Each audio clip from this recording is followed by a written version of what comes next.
Masih berikutnya, Saudara, kegiatan orientasi mahasiswa baru di Universitas Sriwijaya, Sumatera Selatan tengah menjadi sorotan. Usai beredar video viral, mahasiswa baru dipaksa senior saling mencium.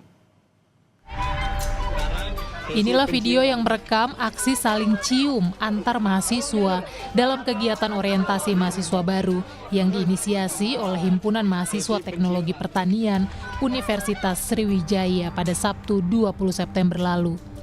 Dalam kegiatan tersebut, mahasiswa senior menyuruh mahasiswa baru untuk saling mencium kening. Video ini kemudian viral.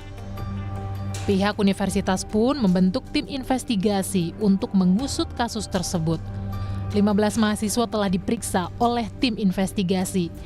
Unsri memastikan akan memberikan sanksi teguran hingga skorsing kepada mahasiswa yang terbukti menyalahi aturan.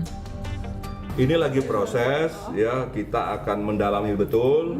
Kalau misal pelanggarannya berat, ya mungkin ada keputusan rektor ya untuk bisa memberikan sanksi akademik. Tapi memang harus ada sanksi sebagai unsur pembinaan kepada mahasiswa. Atas kejadian tersebut, Himpunan Mahasiswa Pertanian dibekukan sementara untuk 1 tahun ke depan. Tim Liputan, Kompas TV.